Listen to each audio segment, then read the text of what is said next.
여러분, 우리가 보통 병원에 가서 진단을 받을 때 기대하는 게 좀 있잖아요. 막 아주 기계적이고 엄청 정밀한 부원가 말입니다. 네, 그렇죠. 아무래도 확실한 걸 원하니까요. 네네.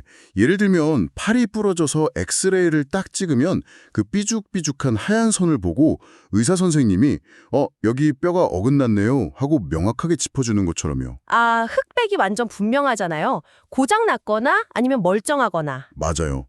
원인이 눈에 딱 보이니까 해결책도 명확해지고요. 우리는 보통 그렇게 눈에 보이고 뭔가 분류가 확실한 것들을 대할 때 되게 편안함을 느끼거든요. 네, 그렇습니다. 그런데 이제 우리가 매일같이 마주하는 그 일상적인 서비스의 세계로 한번 들어와 보면 어떨까요? 아, 식당이나 카페 같은 곳이요? 네, 식당, 카페, 은행, 병원도 마찬가지고요. 분명 우리는 매일 엄청난 양의 서비스를 소비하지만 그 서비스가 도대체 어떤 뼈대와 내장기관으로 이루어져 있는지 보여주는 엑스레이 기계는 없는 것 같습니다. 아, 진짜 그러네요.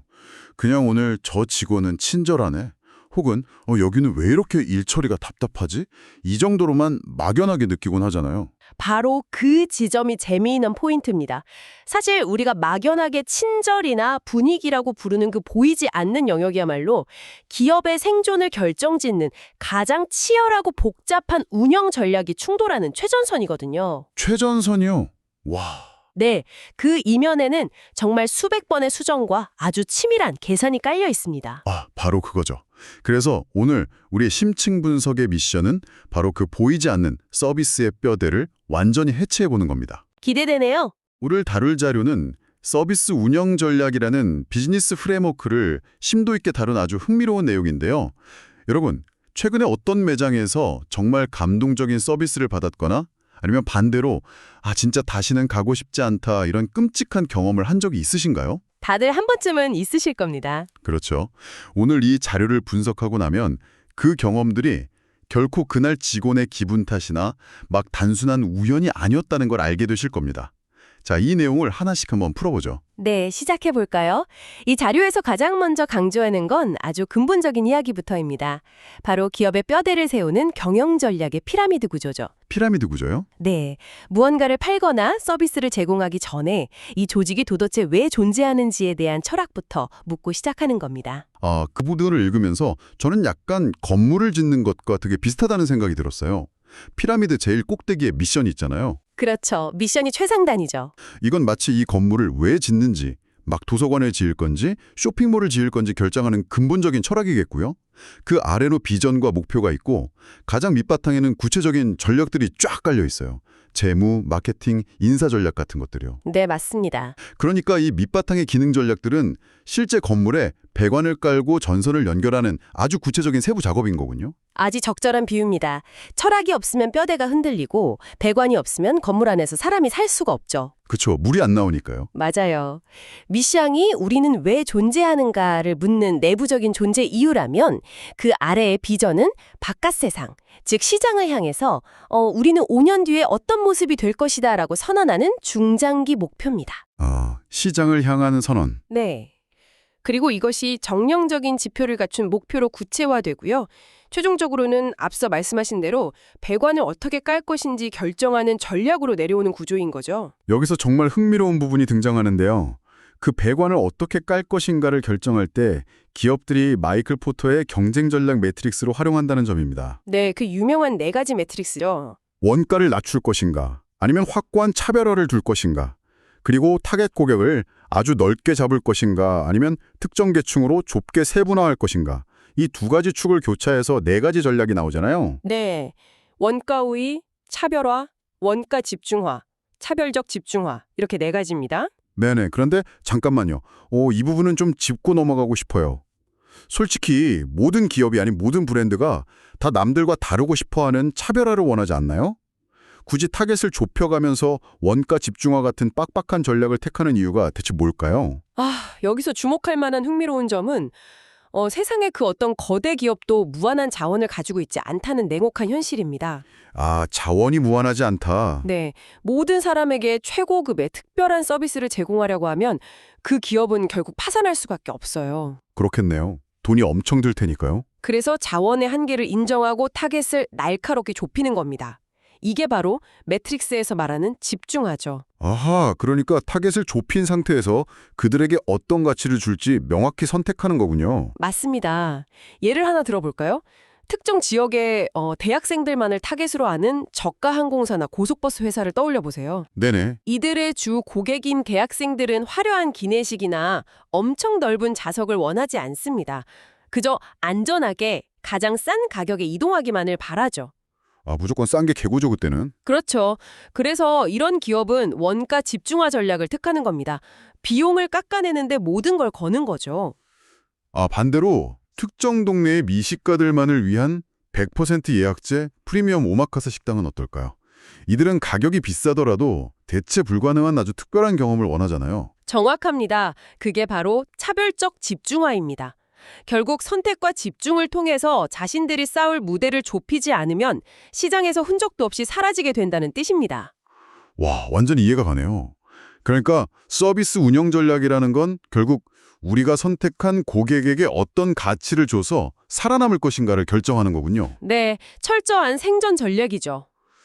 그래서 그 자료에 나오는 생산성이니 품질이니 유연성이니 하는 성과 지표들도 기업이 이 네 가지 전략 중 어디에 서 있는지에 따라서 완전히 우선순위가 달라지는 거고요.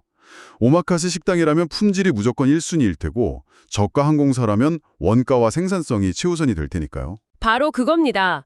자신이 선택한 전략적 위치에 따라 시스템이 움직여야만 생존할 수 있습니다. 자, 그럼 여기서 논리를 조금 더 확장해 보죠. 목표와 전략을 세웠다면 그걸 도대체 어떻게 현실로 구현할까요?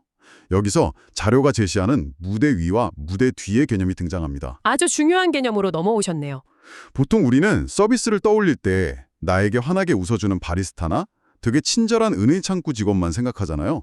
고객과 직접 만나는 이른바 라인 기능 말입니다. 그렇죠. 눈에 보이는 게 전부라고 생각하기 쉬우니까요. 네네. 그런데 자료를 깊이 파고들면 이 라인 기능보다 오히려 백오피스, 그러니까 지원 서비스 기능과 설비 배치 같은 보이지 않는 영역이 엄청나게 강조되어 있어요. 네, 서비스 기업의 운영 기능을 철저하게 두 가지로 분리해서 보는 겁니다. 고객의 눈앞에서 서비스를 직접 공연하는 라인 기능, 그리고 커튼 뒤에서 이 공연이 가능하도록 IT, 재무, 인사, 재고 관리를 통제하는 지원 서비스 기능이죠. 솔직히 고객 입장에서는 그냥 친절하게 응대해주는 앞단의 직원만 기억에 남지 않나요? 자료에 나오는 운영 정책 항목들을 보면 막 수요 예측, 인적 자원 관리, 회계 통제, 품질 체크리스트.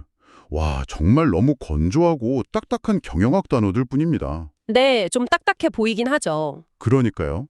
서비스의 감동이나 따뜻함과는 거리가 한참 멀어 보이는데요. 이걸 더 큰 맥락과 연결해 보면요. 라인 기능의 그 친절함이라는 것도 결국 완벽하게 설계된 백오피스의 지원이 없다면 모래성처럼 무너진다는 걸 알 수 있습니다. 아, 지원이 없으면 무너진다. 네.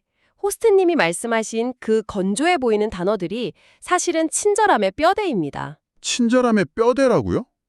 좀 더 구체적으로 설명해 주시겠어요? 상상해 보십시오. 여러분이 큰 마음 먹고 아주 고급스러운 레스토랑을 예약해서 갔습니다. 웨이터가 정말 환한 미소로 친절하게 응대해 줍니다. 오, 기분 좋죠. 여기까지는 참 좋죠. 그런데 웨이터가 주문을 받으러 와서는 정말 죄송하지만 오늘은 스테이크 재고가 다 떨어졌습니다. 라고 말합니다. 이건 백오피스의 수요 예측과 재고 시스템이 완전히 실패한 겁니다. 헐, 벌써 기분이 확 상하는데요. 거기서 끝이 아닙니다. 식사를 마치고 계산을 하려는데 결제 시스템 네트워크가 다운되어서 20분을 서서 기다려야 합니다. 이건 IT 지원 서비스가 실패한 거죠. 와, 최악이네요. 이때 웨이터가 아무리 친절하게 웃으면서 100번 사과한다고 한들 그 서비스가 훌륭했다고 기억할 고객은 단 한 명도 없을 겁니다. 아, 확 와닿네요. 결국 그 딱딱하고 건조해 보이는 체크리스트나 회계 통제, 재고 관리가 우리가 아주 쾌적하게 서비스를 누릴 수 있게 묵묵히 버텨주는 든든한 척추 역할을 하는 거군요. 그렇습니다. 척추가 무너지면 미소도 소용이 없는 거죠. 거기에 더해서 매장을 중앙집중식으로 관리할지 아니면 각 지점장에게 권한을 주는 분권화 조직으로 할지 결정하는 운영조직 구조가 있는데요. 네네. 이것은 이 척추가 위기 상황에서 얼마나 유연하게 움직일지 결정하는 마치 신경망 같은 역할을 합니다. 척추와 신경망. 와, 완벽한 정리입니다. 자, 그렇게 백오피스라는 거대한 무대 장치가 완벽하게 세팅된 후 드디어 극장의 막이 오릅니다. 고객과 직원이 맞닥뜨리는 아주 결정적 순간이죠. 여기서부터가 진짜 흥미로워지는 지점인데요. 네, 맞습니다. 스칸디나비아 항공의 CEO였던 얀 칼슨이 주창한 아주 유명한 개념이 등장하죠. 바로 진실의 순간입니다. 진실의 순간, 모멘털 트루스, 서비스 산업을 이야기할 때 결코 빼놓을 수 없는 핵심이죠. 기업의 1년짜리 거창한 전략과 수십억이 들어간 백오피스 시스템이 결국 고객과 직원이 마주하는 그 짧은 한 15초 남짓한 찰나의 순간에 전부 평가받는다는 의미입니다. 네, 자료에서는 이걸 서비스 인카운터라는 좀 더 학술적인 용어로 풀어내고 있더라고요. 맞습니다. 만남의 순간이라는 거죠. 저는 이 인카운터를 설명하는 세 가지 요소의 결합 구조가 참 마음에 들더라고요. 벤 다이어그램으로 나오잖아요. 첫 번째는 서비스 과업, 즉 고객의 목소리이자 우리가 제공해야 할 서비스의 본질입니다. 네, 가장 기본이 되는 목표죠. 두 번째는 서비스 생산 시스템, 앞서 말한 척추나 인프라, 배관들이고요. 세 번째는 서비스 표준, 즉 효과적으로 서비스를 제공하는 구체적인 행동 방식입니다. 정확합니다. 이걸 보면서 저는 약간 잘 짜인 오케스트라 공연이 떠올랐어요. 서비스 과업이 연주자들이 관객을 위해 연주할 아름다운 악보라면 생산 시스템은 그들이 들고 있는 명품 악기와 무대 장치겠죠. 오, 아주 좋은 비유네요. 네네. 그리고 서비스 표준은 이 모든 걸 조화롭게 이끄는 지휘자의 지휘법일 테고요. 이 세 가지가 완벽하게 맞물려 돌아갈 때 비로소 관객, 즉 고객이 감동하는 진실의 순간이라는 엄청난 화음이 터져나오는 거 아닐까요? 오케스트라 비유 아주 훌륭합니다. 완벽한 화음이 만들어지는 원리죠. 하지만 거기에 약간의 반절을 좀 더해볼까요? 실제 서비스 현장은 오케스트라와는 결정적으로 다른 점이 하나 있습니다. 오, 반전이요. 뭔데요? 교향악단 공연에서는 관객이 조용히 객석에 앉아서 음악을 감상만 하잖아요. 하지만 서비스 인카운터라는 무대에서는 관객인 고객이 갑자기 무대 위로 난입해서 자기 방식대로 막 악기를 연주하기 시작합니다. 헐, 관객이 무대로 뛰어든다고요? 와, 그건 진짜 생각 못했네요. 통제 불가능한 변수라는 거군요. 맞습니다. 고객은 결국 가만히 앉아있지 않죠. 그래서 자료에서 최종적으로 고객이 인식하는 기업의 서비스 품질은 이 세 요소의 교집합에서 발생한다고 명시한 겁니다. 아, 교집합이요? 네. 아무리 위대한 악보가 있고 최신식 악기가 있어도 고객이라는 엄청난 변수 앞에서는 지휘법이 흔들리기 쉽거든요. 아, 그렇겠네요. 예를 들어서 호텔 프론트 데스크에서 직원이 방을 배정해주는 상황을 한번 생각해보죠. 과업은 신속한 객실 배정이고 생산 시스템은 호텔 예약 소프트웨어입니다. 그리고 표준은 고객의 눈을 맞추며 이름을 부르는 친절한 응대죠. 완벽한 세팅이네요. 그렇죠. 그런데 갑자기 소프트웨어가 확 느려지거나 이건 시스템 실패죠. 아니면 직원이 모니터만 뚫어지게 보면서 기계적으로 말한다면 이건 표준 실패입니다. 그러면 진실의 순간은 결국 불협화음으로 끝나고 맙니다. 아, 그렇게 하나라도 어긋나면 끝이군요. 그렇다면 기업 입장에서는 그 불협화음을 막기 위해 진짜 기를 쓰고 노력하겠네요. 여기서 좀 무서운 이야기가 나옵니다. 무서운 이야기요? 네, 서비스를 구체적으로 어떻게 통제하고 측정하는지에 대한 방법들인데요. 시간, 생산성, 품질, 비용들을 아주 철저하게 통제하는 구체적인 장치들이 언급되더라고요. 아, 네. 운영 통제 메커니즘이죠. 전화 주문 시스템으로 처리 시간을 자동 체크하거나 하루에 발생한 클레임 건수를 생산성 지표로 꼬박꼬박 기록하고 불만 접수 횟수로 품질을 측정하죠. 네네네. 심지어 현금 사고를 막기 위한 크로스 체크와 초과 근무를 얼마나 했는지 급여 기록까지 샅샅이 파악하면서 비용을 철저하게 통제합니다. 그런데 여기서 제가 정말 멈칫했던 항목이 하나 있습니다. 시간 통제 장치 중에 무작위 스톱워치에 의뢰한 연구라는 게 있더라고요. 스톱워치 연구. 유명하죠. 여러분 한번 상상해 보세요. 제가 패스트푸드점 드라이브스루에서 일하고 있는데 누군가 뒤에서 초시계를 딱 들고 내가 고객에게 미소 짓고 햄버거를 건네는 그 시간을 초 단위로 째깍째깍 재고 있다고 말이죠. 좀 숨이 막히는 기분이 들 수 있죠. 솔직히 너무 기계적이고 좀 차가운 접근 아닌가요? 서비스는 마음과 마음, 즉 사람과 사람이 만나는 건데 초시계로 사람을 통제한다는 게 영점 불편하게 느껴져요. 이는 아주 중요한 질문을 던지게 하죠.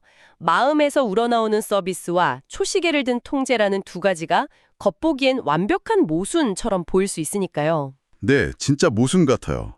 하지만 서비스 경영이라는 거대한 틀 안에서 보면 역설적이게도 그 차가운 초시계야말로 일관된 품질이라는 가장 따뜻한 결과를 보장해 줍니다. 차가운 통제가 오히려 따뜻한 결과를 낳는다고요? 어떻게 그럴 수가 있죠? 호스트님이 말씀하신 그 패스트푸드점 드라이브스루를 예로 들어보죠.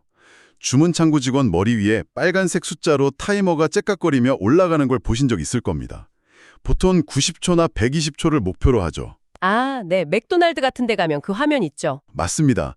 그 타이머를 달아놓은 이유가 단순히 직원의 숨통을 조이고 괴롭히기 위해서일까요? 아닙니다. 기업은 수많은 데이터를 통해서 고객이 창구에서 90초 이상을 대기하면 만족도가 수직으로 추락한다는 것을 이미 알아낸 겁니다. 아하. 앞서 우리가 얘기했던 마이클 포터의 원가 집중화 전략 기억하시죠? 패스트푸드 고객은 빠르고 저렴한 가치를 원합니다. 만약 그 초시계가 없다면 도대체 어떻게 될까요? 알아서 잘하지 않을까요? 어떤 날은 직원의 컨디션이 좋아서 1분 만에 햄버거가 나오고 어떤 날은 직원이 피곤해서 4분이 걸릴 겁니다. 어제는 1분 만에 받아서 기분 좋았는데 오늘은 4분 기다리면서 완전 화가 나서 돌아가겠네요. 서비스의 품질이 전적으로 그날 근무하는 직원의 개인적인 기분이나 매장 상황에 따라서 막 널뛰기를 하게 되는 거군요. 정확합니다. 일관성이 무너지는 순간 고객은 미련 없이 이탈합니다. 스톱워치로 시간을 잰다는 건 직원의 친절함을 앗아가려는 게 아닙니다. 네. 만약 시간이 계속 지연된다면 그건 직원이 게을러서가 아니라 감자튀김 기계의 위치가 너무 멀다거나 결제 단말기 반응 속도가 느리다는 등 생산 시스템의 결함을 찾아내기 위한 신호탄입니다. 와, 직원을 탓하는 게 아니라 시스템의 결함을 찾는 거다. 네, 결국 초시계는 시스템의 결함을 찾아내서 약속된 서비스업을 고객에게 일관되게 전달하기 위한 아주 필수적인 모니터링 도구인 셈이죠. 전문가님 말씀을 듣고 보니 생각이 완전히 달라지네요. 그 차가운 초시계와 체크리스트가 결국 따뜻하고 완벽한 진실의 순간을 지켜내는 보이지 않는 파수꾼이었군요. 네, 정확한 표현입니다. 자, 이렇게 뼈대를 세우고 백오피스를 탄탄하게 구축하고 또 초시계로 측정을 거듭하다 보면 기업도 점점 진화를 거치게 됩니다. 이제 오늘 탐구의 마지막 하이라이트로 넘어가 보겠습니다. 자료에 등장하는 서비스 기업의 경쟁력 성장 단계입니다. 서비스 기업이 시장에서 생존을 모색하는 초보 단계에서 시작해서 마침내 업계를 이끄는 선도 단계로 어떻게 진화하는지 보여주는 아주 중요한 대목이죠.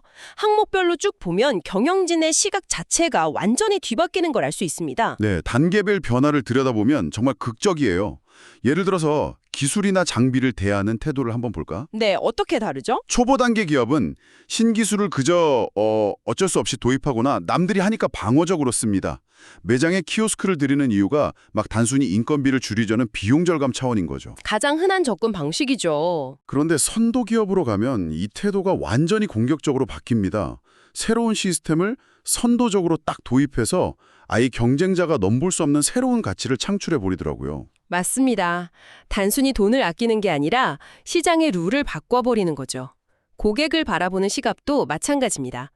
고객 시각도 바뀌나요? 네. 초보 단계에서는 불특정 다수의 고객을 그저 최저 비용으로 재빨리 처리해야 할 대상으로 봅니다. 오늘 하루 무사히 불만 없이 넘기면 그만인 거죠. 진상 손님만 안 오면 다행이다. 약간 이런 느낌이네요. 그렇죠. 하지만 선도 기업은 다릅니다. 이들은 고객을 단순한 소비자가 아니라 기업에 자극을 주고 아이디어를 제공하는 혁신의 원천으로 대우합니다. 그래서 결국 이 모든 게 도대체 무슨 의미가요? 저는 이 진화 과정을 보면서 가장 소름 돋았던 부분이 딱 하나 있습니다. 오, 어느 부분이었나요? 바로 직원, 즉 인력을 바라보는 시각의 변화예요. 초보 단계 기업은 직원을 무조건 비용이나 막 통제해야 할 부정적 제약으로 인식하잖아요.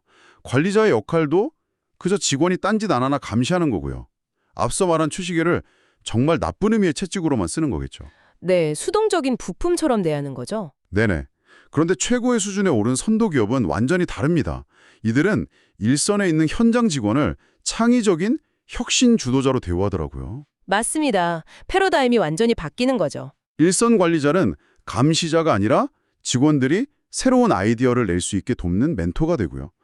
그러니까 결국 최고의 운영 전략이라는 건 완벽하게 통제된 시스템을 구축하는 것에서 끝나는 게 아니라 그 탄탄한 시스템 위에서 현장 직원의 잠재력을 전적으로 믿고 자유를 주는 데서 완성된다는 뜻 아닐까요? 와, 완벽하게 핵심을 짚으셨습니다. 시스템과 사람을 조화. 그게 바로 정답입니다. 아, 시스템과 사람의 조화? 네. 초보 기업은 시스템이 부실해서 불안하니까 자꾸 사람을 통제하려 듭니다. 하지만 선도 기업은 이미 백오피스와 지원 시스템이 너무나 안정적으로 든든하게 돌아가기 때문에 현장 직원이 기계적인 업무에 쓸데없이 에너지를 쏟을 필요가 없습니다. 아, 여유가 생기는 거군요. 그렇죠.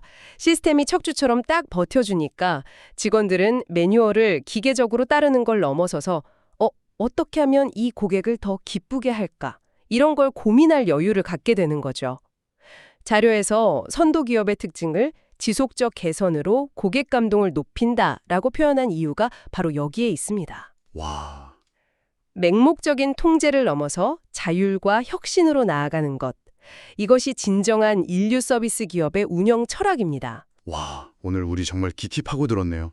거대한 기업의 철학인 미션에서 출발해서 마이클 포터의 전력을 거쳐 무대 뒤에서 묵묵히 돌아가는 회계와 재고 시스템의 중요성을 짚어봤습니다. 네, 아주 긴 여정이었죠. 그리고 그 모든 치밀한 계산들이 마침내 고객인 여러분과 직접 맞닿는 그 단 15초의 진실의 순간으로 어떻게 폭발적으로 피어나는지 그 거대한 인과관계를 함께 탐구해봤습니다.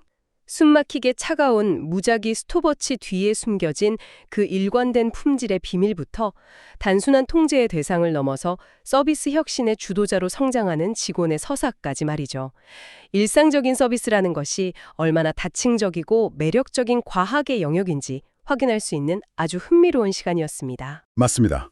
오늘 이 심층 분석을 함께 하신 청취자 여러분은 내일 아침 출근길에 드라이브스루에서 커피 한 잔을 사는 경험부터 막 며칠 뒤 비행기 항공권을 예약하고 호텔 프론트에서는 그 순간까지 여러분이 마주하는 모든 서비스의 이면이 완전히 새롭게 보이실 겁니다. 네, 맞습니다. 이제 여러분은 눈앞에 보이는 직원의 미소 뒤에 숨겨진 그 보이지 않는 거대한 뼈대와 신경망을 꿰뚫어 볼 수 있는 엑스레이 시야를 가지게 되셨으니까요. 아, 인트로에서 말씀하신 그 엑스레이요? 자, 그럼 오늘 탐구를 마치면서 여러분께 이 도발적인 질문을 하나 던지고 싶습니다. 오늘 살펴본 자료의 마지막 진화 단계에 따르면 최고의 선도 단계 기업은 고객을 단순히 돈을 내고 물건을 받아가는 수동적인 소비자로 보지 않는다고 했죠. 네, 혁신의 원천으로 봅니다. 놀랍게도 그들은 고객을 자극과 아이디어, 기회의 원천으로 바라봅니다. 그렇다면 여러분, 내일 여러분이 가장 좋아하는 단골 매장에 딱 방문했을 때 주변을 가만히 둘러보며 스스로에게 한번 질문해보세요. 어떤 질문이죠? 이 브랜드는 지금 나를 그저 최저 비용으로 재빨리 처리해버려야 할 하나의 숫자로 보고 있는가? 아니면 자신들의 시스템과 서비스를 끊임없이 혁신하게 만드는 아이디어의 원천으로 대우하고 있는가? 아주 날카로운 질문이네요. 만약 후자의 느낌을 강렬하게 받으셨다면 여러분은 지금 아주 치밀하고 완벽한 서비스 운영 전략이 풀가동되고 있는 가장 눈부신 진실의 순간 한가운데 서 계신 겁니다. 오늘 여러분이 서 있는 그 순간은 어떤가요? 다음 시간에도 여러분의 지적 호기심을 마구 자극할 새롭고 흥미로운 자료를 들고 찾아오겠습니다. 함께해 주셔서 감사합니다.